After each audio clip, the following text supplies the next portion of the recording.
Hi മക്കളെ, 3 ദിവസം മുമ്പ് നമ്മുടെ കീമിൻ്റെ റിസൾട്ട് വന്നു. അത് പറഞ്ഞപ്പോഴാണ് നിങ്ങളുടെ പെർസെൻറ്റേജ് സ്കോർ എത്ര എന്നുള്ള ജസ്റ്റ് നിങ്ങൾ എന്ത് ചെയ്യണം, ഒന്ന് കമൻറ്റ് ചെയ്യേണ്ടതാണ്. ആൻഡ് ഈ സ്കോർ കാർഡ് വന്നതിന് ശേഷം ഒരുപാട് കുട്ടികൾക്ക് ഡൗട്ട് ഉണ്ട്. സാർ എപ്പോഴാണ് ഫൈനൽ റാങ്ക് ലിസ്റ്റ് വരിക, അഡ്മിഷൻ പ്രൊസീജിയർ എപ്പോഴാണ് തുടങ്ങുക, ഇനി എനിക്ക് ഏതെങ്കിലും ഒരു റാങ്ക് കിട്ടിക്കഴിഞ്ഞാൽ എഞ്ചിനീയറിങ്ങിന് പോകണോ അതോ നാട്ടിലെ വേറെ വല്ല കോഴ്സിനും പോകണോ, അതേപോലെ തന്നെ വേറെ കുറച്ച് കുട്ടികൾക്ക് ഒരു വർഷം കൂടെ ജെയ്ക്ക് വേണ്ടി റിപ്പീറ്റ് ചെയ്തിട്ട് NIT-യിലോ IIT-യിലോ അഡ്മിഷന് വേണ്ടി നോക്കണോ എന്നൊക്കെയുള്ള കുറേ കൺഫ്യൂഷൻസ് ഉണ്ട്.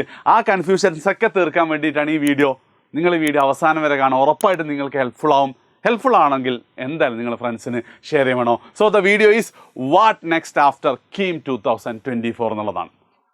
ഏറ്റവും ഫസ്റ്റ് തന്നെ പറയട്ടെ, അടുത്ത സ്റ്റെപ്പുകൾ എന്താണെന്ന് വെച്ച് കഴിഞ്ഞാൽ, നിങ്ങൾക്കറിയാം കീമിൻ്റെ കേസിൽ നിങ്ങളുടെ എൻട്രൻസിൻ്റെ സ്കോർ മാത്രമല്ല നോക്കുക, അതിൻ്റെ കൂടെ തന്നെ എന്തും കൂടെ നോക്കും, നിങ്ങളുടെ +2 മാർക്കും കൂടെ നോക്കും. അപ്പോൾ ഏറ്റവും അടുത്ത സ്റ്റെപ്പായിട്ട് നിങ്ങൾ ചെയ്യേണ്ടത് നിങ്ങളുടെ +2 മാർക്ക് അപ്ലോഡ് ചെയ്യുക എന്നുള്ളതാണ്.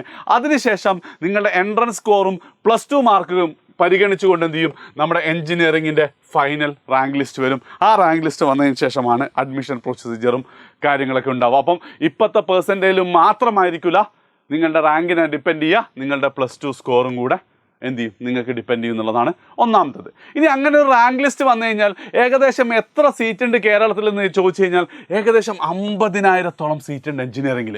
അതായത് 13,000-ഓളം സീറ്റ് ഗവൺമെൻറ്റിലും 37,000 അറൗണ്ട് സീറ്റുകൾ പ്രൈവറ്റിലുമായിട്ട് ഏകദേശം 50,000-ഓളം എഞ്ചിനീയറിംഗ് സീറ്റ് കേരളത്തിലുണ്ട് എന്നുള്ളത് ഒന്നാമത്തെ കാര്യം.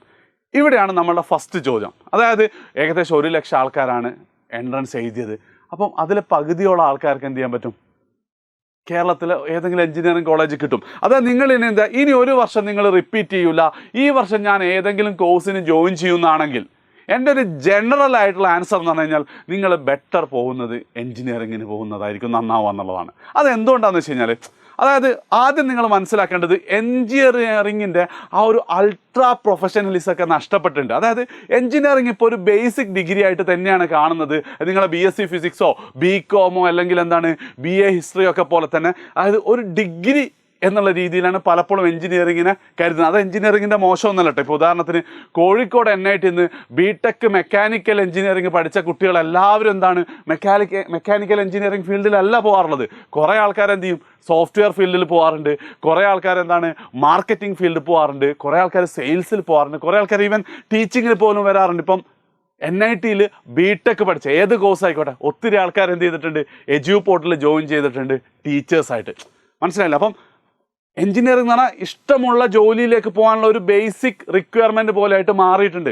ഇത് കുറച്ച് കുട്ടികൾ മാത്രം എക്സാമ്പിൾ കേട്ടോ. നിങ്ങൾക്ക് ചിലപ്പോൾ അറിയാം, നമ്മൾ അസർ സർ IIT ഖരഗ്പൂരിൽ മെക്കാനിക്കൽ എൻജിനീയറിംഗാണ് പഠിക്കുന്നത്. പക്ഷേ അവന് ഇപ്പോൾ ഇപ്പോൾ ഫൈനൽ ഇയർ ആണ്, ജോലി നോക്കുന്നത് പ്രൊഡക്റ്റ് മാനേജർ റോളിലാണ്. അതായത് പ്രൊഡക്റ്റ് മാനേജർ കുറച്ചും കൂടെ എന്താണ്, ഒരു സോഫ്റ്റ്വെയർ സാധനമാണ്. സോഫ്റ്റ്വെയറും അതായത് പ്രൊഡക്റ്റ് ഡെവലപ്മെൻറ്റിനൊക്കെ റിലേറ്റഡ് ആണ്. അവൻ പഠിച്ച മെക്കാനിക്കൽ എൻജിനീയറായിട്ട് കാര്യമായിട്ട് ബന്ധമൊന്നുമില്ല. ഇപ്പം എൻ്റെ കേസ് എടുത്ത് നോക്ക്, ഞാൻ BTech കമ്പ്യൂട്ടർ സയൻസാണ് എടുത്തത്, പക്ഷെ ഇപ്പോൾ ചെയ്യുന്ന എന്താ ജോലി. അപ്പം ആ ഒരു രീതിയിൽ എന്താണ് BTech എന്ന് പറഞ്ഞാൽ ഒരു ജനറൽ ഡിഗ്രി ആയിട്ട് മാറിയിട്ടുണ്ട്. അവിടെ എന്താണ് BTech-ൻ്റെ പ്രാധാന്യം എന്ന് ചോദിച്ചു. അപ്പോൾ സാർ നിങ്ങളൊക്കെ കരുതി BTech-ൻ്റെ പ്രാധാന്യം കുറയല്ലേ? അല്ലടാ, അതായത് ഒരുപാട് ജോലികൾ നാട്ടിലുണ്ട്. അപ്പോൾ ആ ജോലികളിലൊക്കെ എല്ലാവരും എക്സ്പെക്റ്റ് ചെയ്യുന്ന ഒരു ഗ്രാജുവേറ്റ്സിനെയാണ്. അപ്പം ആ ഗ്രാജുവേറ്റ്സുകൾ തമ്മിൽ മത്സരിക്കുമ്പം BTech-കാർക്ക് ഒരു പരിഗണന എല്ലാ എംപ്ലോയേഴ്സും കൊടുക്കില്ല. ഇപ്പോൾ എജ്യൂ പോർട്ടിൽ തന്നെ നമ്മളെ പല റോളുകളിലും എന്താണ് BTech-കാരാണുള്ളത്. അപ്പം ഞങ്ങളൊരു പ്രിഫറൻസ് കൊടുക്കും. ഞങ്ങൾ മാത്രമല്ല, ഞാൻ സംസാരിച്ച ഒരുപാട് ആൾക്കാർ പറയാറുണ്ട്, എന്തോ ഒരു എംപ്ലോയബിലിറ്റി കൂടുതൽ BTech-നുണ്ട്. നിങ്ങൾ 4 വർഷത്തെ അവിടുത്തെ ലൈഫ് തന്നെയാണ് എന്ത് ചെയ്യുന്നത്, നിങ്ങൾ അതിലേക്ക് മാറ്റിമറിക്കുന്നത്. അങ്ങനെ ആകുമ്പം 4 വർഷത്തിന് ശേഷം നല്ലൊരു ജോലി ഏത് ഫീൽഡിൽ നിന്നുള്ളത് നിങ്ങൾ പതുക്കെ ഫിഗർ ഔട്ട് ചെയ്താൽ മതി. അപ്പം നല്ലൊരു ജോലിയാണെങ്കിൽ ഉറപ്പായിട്ടും എന്താണ് എൻജിനീയറിംഗ് എന്ന് പറയുന്നത് നല്ല ഓപ്ഷനാണ്. സോ മറ്റ് കോഴ്സുകളേക്കാൾ ഞാൻ പേഴ്സണലി സജസ്റ്റ് ചെയ്യുക എൻജിനീയറിംഗ് ആണ്. ഓക്കെ, ഏത് ബ്രാഞ്ച് കാര്യങ്ങളൊക്കെ എന്ത് ചെയ്യാം, നിങ്ങൾക്ക് കിട്ടുന്നതിനനുസരിച്ച് റാങ്കിനനുസരിച്ച് നിങ്ങൾക്ക് എന്ത് ചെയ്യാം, നിങ്ങൾക്ക് തീരുമാനിക്കാവുന്നതാണ്. പക്ഷേ ബേസിക്കലി നിങ്ങൾ മനസ്സിലാക്കേണ്ടത് എൻജിനീയറിംഗ് എന്ന് പറയുന്നത് ഇപ്പോൾ ഒരു ബേസിക് ഡിഗ്രി ആയിട്ട് മാറിയിട്ടുണ്ട്. ബേസിക് ഡിഗ്രിയുള്ള ഒരുപാട് ആൾക്കാർക്ക് നല്ല ജോലികൾ കിട്ടാറുണ്ട്. ആ ജോലികളിൽ ഉറപ്പായിട്ടും നിങ്ങൾ എൻജിനീയറിംഗ് ആണ് എടുത്തതെങ്കിൽ നിങ്ങളെ ഹെൽപ്പ് ചെയ്യുന്നതാണ്. രണ്ടാമത്തെ കാര്യം എന്ന് പറയുന്നത്, ഇപ്പോൾ ചില കുട്ടികൾക്കൊക്കെ ഈ പേഴ്സൻറ്റേജിലും അതിനുശേഷം റാങ്കൊക്കെ വന്നു കഴിഞ്ഞാൽ ചിലപ്പോൾ എന്തായിരിക്കും, ഒരു കോളേജ് ഓഫ് എൻജിനീയറിംഗ് വയനാടോ അല്ലെ ചില പ്രൈവറ്റ് കോളേജുകളൊക്കെയാണ് കിട്ടലുണ്ടാവുക. അപ്പോൾ അവർക്കൊരു ഡൗട്ട് ഉണ്ടാവും, ഒരു വർഷം കൂടെ റിപ്പീറ്റ് ചെയ്തിട്ട്. ഇപ്പോൾ കേരളത്തിലെ ഏറ്റവും NIT കഴിഞ്ഞാൽ ഏറ്റവും നല്ല കോളേജ് ഏതെന്ന് വെച്ച് കഴിഞ്ഞാൽ അത് CET ആണ്, കോളേജ് ഓഫ് എൻജിനീയറിംഗ് ട്രിവാൻഡ്രത്താണ്, തിരുവനന്തപുരത്തുള്ള കോളേജ് ഓഫ് എൻജിനീയറിംഗ് ആണ്. അപ്പോൾ ചില കുട്ടികൾ സാറേ എനിക്ക് വയനാട് കിട്ടിയ ഞാൻ CET-ക്ക് വേണ്ടി ഒന്നും കൂടെ റിപ്പീറ്റ് ചെയ്താലോ എന്ന് ആലോചിക്കുന്ന ആൾക്കാരോട് പറയാനുള്ളത് വേണ്ട എന്നുള്ളതാണ്. കാരണം എന്താ വെച്ചാൽ ഒരു വർഷം സ്പെൻഡ് ചെയ്യാൻ മാത്രം വേർത്തല്ല ആ സംഭവം. അതിനേക്കാൾ എത്രയോ നല്ലത് നിങ്ങൾ എന്ത് ചെയ്യാം, കോളേജ് ഓഫ് എഞ്ചിനീയറിംഗ് വയനാട് ചേർന്നതിന് ശേഷം അവിടുന്ന് BTech പഠിക്കുമ്പോൾ കുറച്ചും കൂടെ സീരിയസ് ആയിട്ട് കുറച്ചും കൂടെ എന്ത് ചെയ്യുക കാര്യങ്ങളൊക്കെ ലേൺ ചെയ്ത് കഴിഞ്ഞാൽ ഒരു പക്ഷേ എന്താണ് CET-ക്കാണ് കിട്ടുന്നതിനേക്കാളും നല്ല സാലറി നിങ്ങൾക്ക് കിട്ടും. ചിലപ്പോൾ ക്യാമ്പസ് പ്ലേസ്മെൻറ്റ് ഉണ്ടാവില്ല, പക്ഷേ പുറത്തെ മാർക്കറ്റിൽ നിങ്ങൾക്ക് കിട്ടും. ഇപ്പോൾ ഉദാഹരണത്തിന് നമ്മളുടെ ഒരു ലീഡ് ഡെവലപ്പർ, എജ്യൂപോർട്ടിൻ്റെ ആപ്പ് ഡെവലപ്പ് ചെയ്ത ലീഡ് ഡെവലപ്പർ എന്താണ് വയനാട് എഞ്ചിനീയറിംഗ് കോളേജ് പഠിച്ചാണ്, അത്യാവശ്യം നല്ല സാലറി എന്ത് ചെയ്ത് അവന് കിട്ടുന്നുണ്ട്. അതുകൊണ്ട് ഒരിക്കലും എന്ത് ചെയ്യരുത്, CET-ക്ക് വേണ്ടിയോ TKM-ന് വേണ്ടിയോ അല്ലെങ്കിൽ GSC തൃശ്ശൂരിന് വേണ്ടിയോ എന്ത് ചെയ്യരുത്, നിങ്ങൾ റിപ്പീറ്റ് ചെയ്യരുത്. പക്ഷെ നിങ്ങൾ റിപ്പീറ്റ് ചെയ്യാം എപ്പോഴെന്ന് വെച്ച് കഴിഞ്ഞാൽ, ഇപ്പം ഞാനൊരു എക്സാമ്പിൾ പറയാം. നമ്മളെ എയ്ബലിന് 99.6% എന്തുള്ളത് കീമിനുള്ളത്. അവന് നീറ്റിന് അത്യാവശ്യം നല്ല സ്കോർ ഉണ്ട്. മാത്രമല്ല ഇവൻ +2-ൻ്റെ കൂടെ എഴുതിയതാണ്. അതായത് 10ാം ക്ലാസ് മുതലേ നമ്മുടെ ഓൺലൈൻ സ്റ്റുഡൻ്റ് ആണ്. അപ്പോൾ ഇവനോട് ഈ റിസൾട്ടൊക്കെ വന്ന് ഞാൻ വിളിച്ചപ്പോൾ എങ്ങോട്ട് പോകണം, ഇത് നീ എന്താ നിൻ്റെ പ്ലാൻ? സാറേ CET-യിൽ CS ഒക്കെ കിട്ടിക്കഴിഞ്ഞാൽ ഞാൻ പോകാനാണ് തീരുമാനിച്ചതെന്നൊക്കെ പറഞ്ഞു. ഞാൻ നല്ലോണം എന്താ നിനക്ക് നല്ല അടി കിട്ടാത്തതിൻ്റെ കുറവാണ്. കാരണം എന്താ, CET-യിൽ ഒതുങ്ങേണ്ട ആളല്ല നീ. എന്ത് ചെയ്യണം, ഉറപ്പായിട്ടും അതായത് നിങ്ങൾക്കറിയാം എത്രമാത്രം ഡിഫിക്കൽട്ട്. അപ്പോൾ നിങ്ങളുടെ പെർസെൻറ്റേജിൽ ഞാൻ ചോദിച്ചാൽ അതിനാണ് കേട്ടോ. അതായത് ഭൂരിഭാഗം കുട്ടികളും +2-ൻ്റെ കൂടെ എഴുതിയതായിരിക്കും. അപ്പോൾ ആ +2-ൻ്റെ കൂടെ എത്രമാത്രം ഡിഫിക്കൽട്ടായ എൻട്രൻസ് പഠിക്കേണ്ടതെന്നുള്ള എന്ത് ചെയ്യാം നിങ്ങൾക്ക് തന്നെ കൃത്യമായിട്ട് അറിയാവുന്ന കാര്യമാണല്ലേ.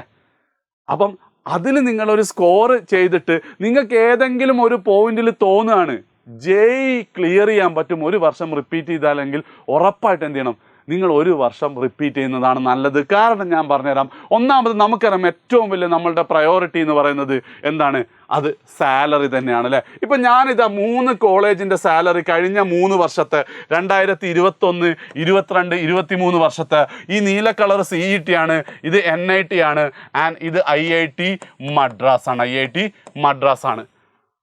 നിങ്ങൾക്ക് നോക്കുമ്പോൾ തന്നെ മനസ്സിലാവും അല്ലേ, CET-യുടെ ഏകദേശം ഇരട്ടി വരുന്നുണ്ട് എന്ത് NIT-യിലെ സാലറി, അതിൻ്റെ ഏകദേശം ഇരട്ടി വരുന്നുണ്ട് IIT മദ്രാസിൽ. അപ്പം അത് തന്നെ ഒന്നാമത്തെ കാര്യമാണ്. ഇപ്പോൾ ഉദാഹരണത്തിന് നിങ്ങളിപ്പോൾ എന്താ 2024 കയറി കഴിഞ്ഞാൽ നിങ്ങൾ CET-യിൽ തന്നെ, ഇത് ആവറേജ് സാലറി ആട്ടോ, കമ്പ്യൂട്ടർ സയൻസിനൊക്കെ കുറച്ചും കൂടെ കൂടുതലൊക്കെ ഉണ്ടാവും, പക്ഷേ നമ്മളൊരു ആവറേജ് സാലറി വെച്ച് കമ്പയർ ചെയ്യാം.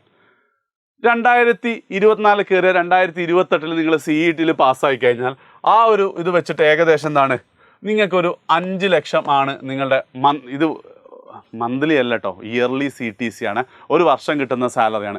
5 ലക്ഷമാണ് നിങ്ങളുടെ സാലറി എങ്കിൽ NIT-ൽ പഠിച്ചാൽ നിങ്ങൾക്ക് എന്താ ഈ വർഷം ഒരു വർഷം റിപ്പീറ്റ് ചെയ്തിട്ട് NIT-ലാണ് നിങ്ങൾ പഠിക്കുന്നത്. 2029-ലാണ് നിങ്ങൾ NIT പാസ് ഔട്ട് ആവുക.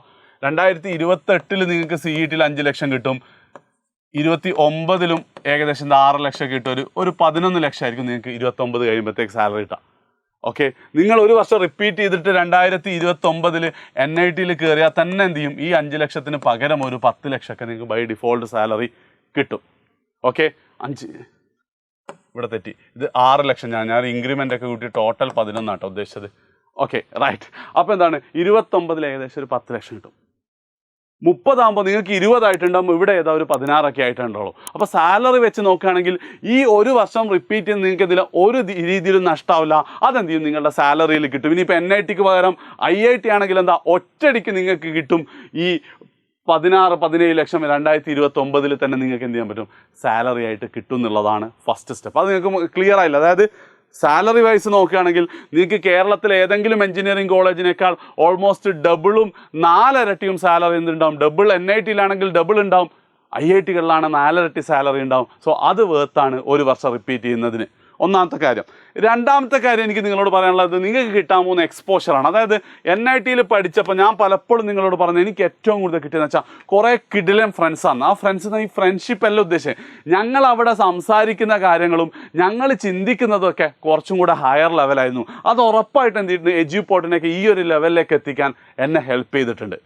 അപ്പം IIT-കളിലാണ് കുറേ അങ്ങോട്ടെത്തും. നിങ്ങൾ നോക്കുകയാണെങ്കിൽ ഇന്ത്യയിലുള്ള ഏത് ടോപ്പ് സ്റ്റാർട്ടപ്പ് എടുത്തു നോക്കുകയാണെങ്കിൽ എല്ലാം എന്താണ് IIT-കാരാണ് സ്റ്റാർട്ട് ചെയ്തത്. ഫ്ലിപ്കാർട്ട് ആയിക്കോട്ടെ അല്ലെങ്കിൽ അങ്ങനത്തെ ഏത് സ്റ്റാർട്ടപ്പുകളായിക്കോട്ടെ എല്ലാം എന്താണ് IIT-കാരാണ് എന്ത് ചെയ്തിട്ടുള്ളത്, സ്റ്റാർട്ട് ചെയ്തിട്ടുള്ളത്. അപ്പം ആ ഒരു എക്സ്പോഷർ കൂടെ പഠിക്കുന്ന ആൾക്കാർ, നിങ്ങൾക്ക് തന്നെ കുറേ കിടിലൻ മനുഷ്യരുടെ കൂടെ ആണെങ്കിൽ നമ്മൾ നന്നാവില്ലേ. ആ ഒരു സാധനം ഒരിക്കലും കേരളത്തിലെ വേറൊരു എഞ്ചിനീയറിംഗ് കോളേജിന് NIT-യോ IIT-യോ റീപ്ലേസ് ചെയ്യാൻ പറ്റില്ല എന്നുള്ളതാണ്.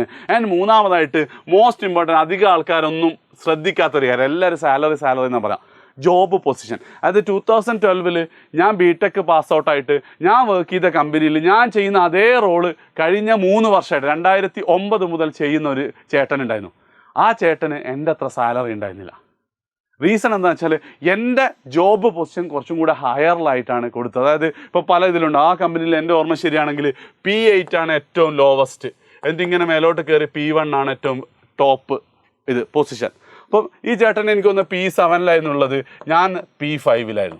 അപ്പോൾ എപ്പോഴും എന്തായിരുന്നു എൻ്റെ സാലറി കാര്യങ്ങൾ, ഞങ്ങൾ ചെയ്യുന്ന ഒരേ ജോലിയായിരുന്നു, സാലറിയും കാര്യങ്ങൾ കൂടുതലാണെന്നും മാത്രമല്ല എനിക്ക് വളരെ പെട്ടെന്ന് തന്നെ 2018 ഞാൻ എൻ്റെ ജോലി അവസാനിച്ചു. അന്ന് ഞാനൊരു കമ്പനിയുടെ IT ഹെഡായിട്ടാണ് എന്ത് ചെയ്തത്, റിസൈൻ ചെയ്തത്. അതിൻ്റെ റീസൺ എന്താ വെച്ചാൽ ഞാൻ വളരെ ഉയർന്ന പൊസിഷനിലാണ് സ്റ്റാർട്ട് ചെയ്തതെന്നുള്ളതാണ്. അപ്പം അങ്ങനെ വെച്ച് നോക്കുമ്പോഴും ഒരു സാലറിയുടെ ഇൻക്രിമെൻറ്റ് പോയിന്റ് ഓഫ് വ്യൂവിലാണെങ്കിലും നിങ്ങൾക്കിത് ഭയങ്കര ഹെൽപ്ഫുൾ ആയിരിക്കും. ഫിനാൻഷ്യലാണെങ്കിലും എക്സ്പോഷർ ലെവലിലും ഒക്കെ ആണെങ്കിലും എന്താണ് NIT and IIT ഈസ് വേർത്താണ് ഒരു വർഷം നമ്മൾ സ്പെൻഡ് ചെയ്യുന്നതിന്. അതായത് നിങ്ങളുടെ ലൈഫിൽ ഈ ഒരു വർഷം തന്നെ ഒരിക്കലും ഒരു നഷ്ടമാവില്ല. പക്ഷെ ഒരു കാര്യം, നിങ്ങൾ അത് കിട്ടുമോ ഇല്ലയോ എന്നുള്ള സെക്കൻഡ്, പക്ഷെ നിങ്ങൾക്ക് കോൺഫിഡൻ്റ് ആയിരിക്കണം. ഒരു വർഷം കൂടെ എനിക്ക് പഠിക്കാൻ പറ്റിക്കഴിഞ്ഞാൽ എനിക്ക് എന്തായാലും JEE ക്ലിയർ ചെയ്യാൻ പറ്റും നിങ്ങൾക്ക് തോന്നിയിട്ടുണ്ടെങ്കിൽ നിങ്ങൾ ഉറപ്പായിട്ടും അതിനു വേണ്ടി സ്പെൻഡ് ചെയ്യണമെന്നാണ് എൻ്റെ ഒരു അഭിപ്രായം. അതിനെക്കുറിച്ച് പറയാൻ വേണ്ടിയിട്ട് എനിക്കൊന്ന് ജൂലൈ 1 ഈ തിങ്കളാഴ്ച നമ്മളൊരു ചെറിയ വെബിനാറുണ്ട്. NITയിലെയും IITയിലെയും ലൈഫും എങ്ങനെ ഇത് ക്ലിയർ ചെയ്യണമെന്നൊക്കെ പറയാൻ വേണ്ടി അവിടെ ജീവിച്ച് വളർന്ന ആൾക്കാരുമായിട്ടുള്ള ഒരു ഇൻറ്ററാക്റ്റീവ് സെഷനാണ്. അത് ജോയിൻ ചെയ്യാൻ നിങ്ങൾക്ക് ഞാനൊരു ലിങ്ക് ഇവിടെ കമൻറ്റിലുണ്ട്. നിങ്ങൾ ജസ്റ്റ് എന്ത് ചെയ്താൽ മതി, അതൊന്ന് ഫില്ല് ചെയ്താൽ മാത്രം മതി. ആൻഡ് അവസാനമായിട്ട് ഒന്നും കൂടെ പറഞ്ഞത് വെച്ച് നോക്കുകയാണെങ്കിൽ, ഫസ്റ്റ് എൻജിനീയറിങ് എന്തുകൊണ്ടും മറ്റ് ഡിഗ്രി കോഴ്സുകളെക്കാൾ നല്ലതാണ്, ബെറ്റർ എംപ്ലോയബിലിറ്റി ഉണ്ട്. അതുപോലെ തന്നെ കേരളത്തിലെ ഏതെങ്കിലും ടോപ്പ് എൻജിനീയറിംഗ് കോളേജ് കിട്ടാൻ വേണ്ടി നിങ്ങൾ റിപ്പീറ്റ് ചെയ്യേണ്ട. അതിനേക്കാൾ നിങ്ങൾക്ക് നല്ലത് നിങ്ങൾക്ക് കിട്ടിയ എൻജിനീയറിംഗ് കോളേജിൽ പഠിച്ചിട്ട് കുറച്ചും കൂടെ അപ്സ്കില്ല് ചെയ്യുന്നതാണ്. ആൻഡ് അതേപോലെ തന്നെ നിങ്ങൾ JEE ക്ലിയർ ചെയ്യുമെന്ന് നിങ്ങൾക്ക് കോൺഫിഡൻ്റ് ഉണ്ടെങ്കിൽ ഒരു സംശയം വേണ്ട, ഗോ അഹെഡ് ആൻഡ് റിപ്പീറ്റ്. ഇതിനെക്കുറിച്ച് നിങ്ങളുടെ ഡൗട്ടുകൾ ക്ലിയർ ചെയ്യാൻ വേണ്ടിയിട്ട് ജൂലൈ 1 മൺഡേ രാത്രി എത്ര മണിക്കാണ്, 8 മണിക്ക് നമ്മുടെ വെബിനാറിൽ ജോയിൻ ചെയ്യാൻ നിങ്ങൾക്ക് ഫോം ഫില്ല് ചെയ്യാവുന്നതാണ്. ഇത് റിലേറ്റഡ് നിങ്ങൾക്ക് എന്ത് ഡൗട്ട് ഉണ്ടെങ്കിലും നിങ്ങൾക്ക് താഴെ കമൻറ്റിൽ ചോദിക്കാവുന്നതാണ്. എന്ന് മാത്രമല്ല വീഡിയോ ഇഷ്ടപ്പെടുന്ന എന്തായാലും ഫ്രണ്ട്സിന് ഷെയർ ചെയ്യാം. ശരി.